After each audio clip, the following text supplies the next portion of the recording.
Harry Kane and what's happening there and how exasperated I would imagine Spurs fans are, as well as the manager, Ange Postecoglou. Let's hear from some Spurs fans now. Let's speak to Mark, first of all, from West Yorkshire. Good evening, Mark. How you doing, mate? No, I'm all right, mate. Thank you very much. And I can't believe I'm going to agree with an Arsenal and Chelsea fan. Come on, it makes sense. It makes sense. My thoughts on it, as much as I don't want Kane to leave, don't get me wrong, I love him and he's been great for us. He's got to be given an ultimatum. He's got to say, you stay or you go. Bayern Munich have put money on the table.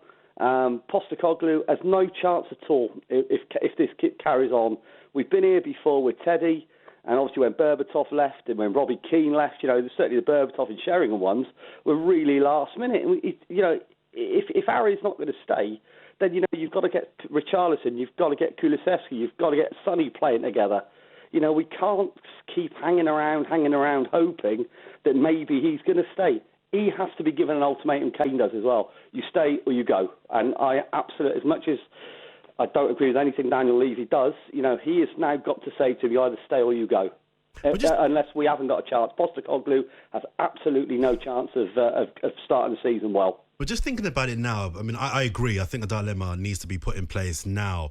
But what does that look like? So let's say they say by Tuesday next week, either you go or you stay. Let's say that he just doesn't respond.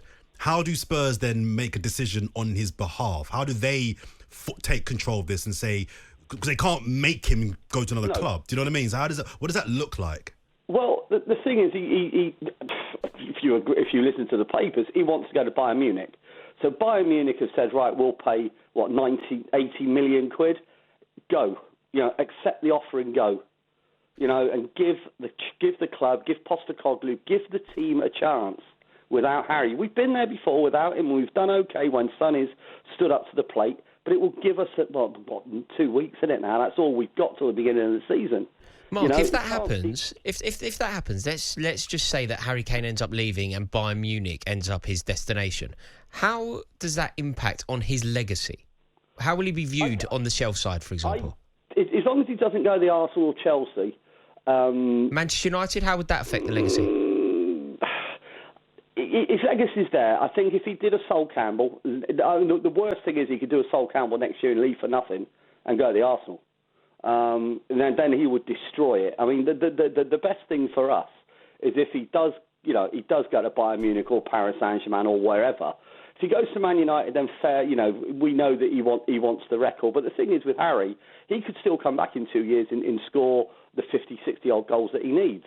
I just think, for the sake of my football club, that something now has got to be sorted out. I mean, say 2 weeks before the beginning of the season, we play Brentford in a couple of weeks. Postecoglou has got to be given a chance because you know what will happen. Kane will probably stay. We'll lose the first couple of matches because he's buggered. And Postecoglou will be off, and it's not his fault. Mark, cheers for the call, pal. I wish I could lie and say I really feel for Spurs fans right now. It's really, but I'd be lying. Yeah. But it's a tricky one. Nevertheless, let's move to Jason now, the Spurs fan. Good evening, Jason. How you doing, fellas? You right? Hi, Jason. We are good. I've got on my screen here something that you're gonna talk about, and I think myself and Rory both agree with your position. Where do you stand on this Harry Kane situation? I mean, I'm a Spurs season ticket holder for the punishment, I guess. Not much joy for any reason, but the way I look at things, Levy has always done things his own way, and often against what any Spurs fan would do, or what even any opposition fan would do. He's got a year left on his contract. I think he'll price him out of a move to Bayern this summer. And to be fair, if I'm Harry Kane, I mean, I don't know you guys, whether you agree or not, he walks into any first 11 in any team in the world. Agree. In 1 year's time, his contract's up. He can have the pick of the bunch. He'll get a massive signing-on fee to whoever he chooses to go to. And I'm going to be there next year. I want to see him play one more year. It's not my money. And he comes through the youth system, so he hasn't cost us any money either. So that's my view. I'd keep him and see what happens next year. That was going to be my question, actually. I'll ask you, Rory. If would you rather have the 30 goals that he's likely to get that could get you Champions League football? Let's not forget, top 5 can get you Champions League football. Is that worth a bigger investment than selling him for 90 million now and just cashing in now? The goals are always worth more. Also, Jordan, I'm a football fan. So I'm always going to prioritise the goings on the pitch. I leave the boardroom stuff as far as I try and stay as far removed from the boardroom conversations as possible. It's all very well to talk about the money, but as Jason, the caller there, just said, it's not his money. It doesn't go anywhere near his pocket.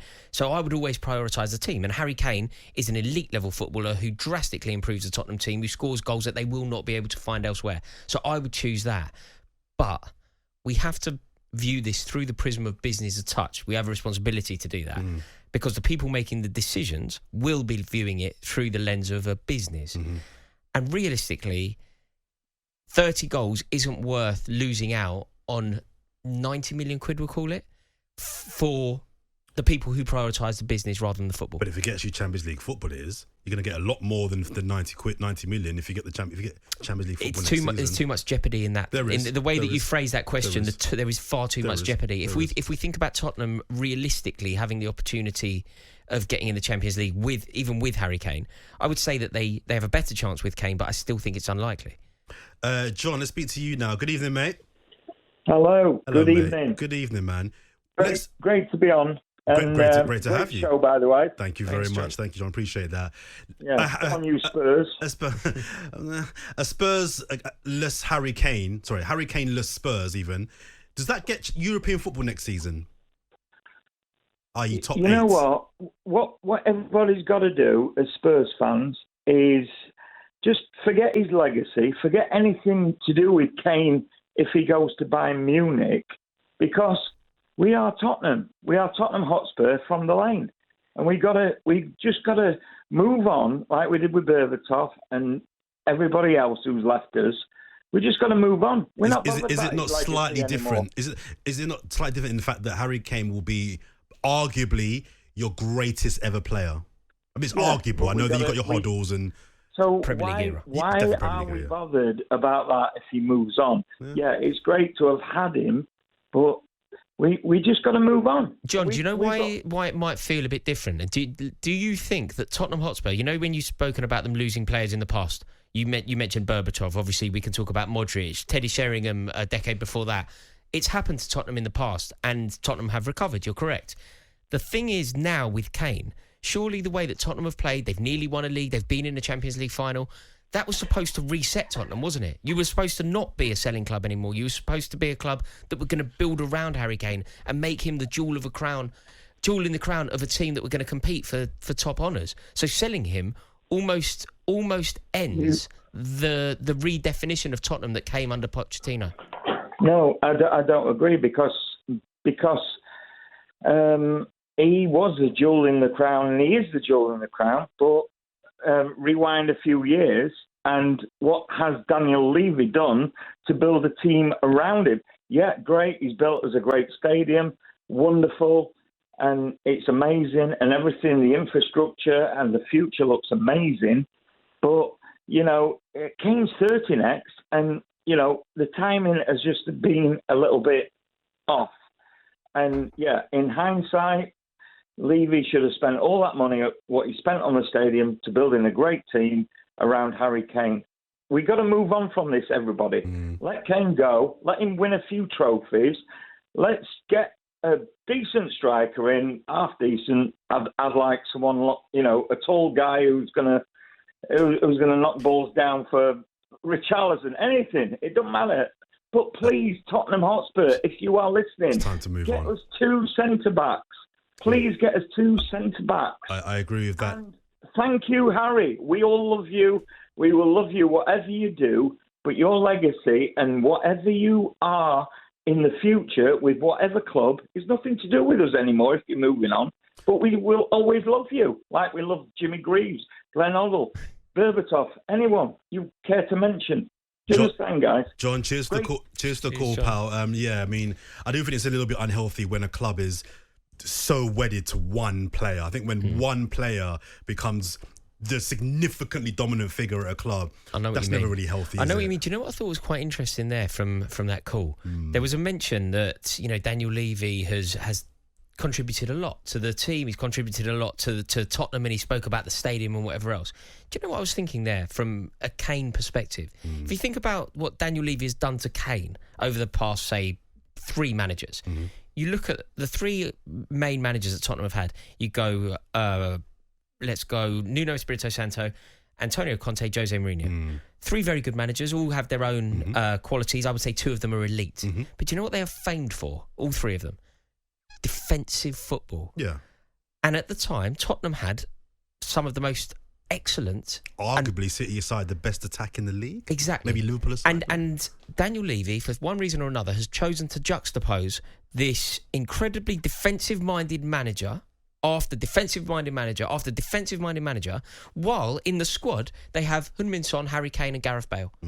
It doesn't make sense. So it's all very well to say that Daniel Levy's contributed a lot, and on some level that's true. For the furtherance of Tottenham, Daniel Levy has made them, they were in the Super League, for example, and that is because of the vision of Daniel Levy, and I get that.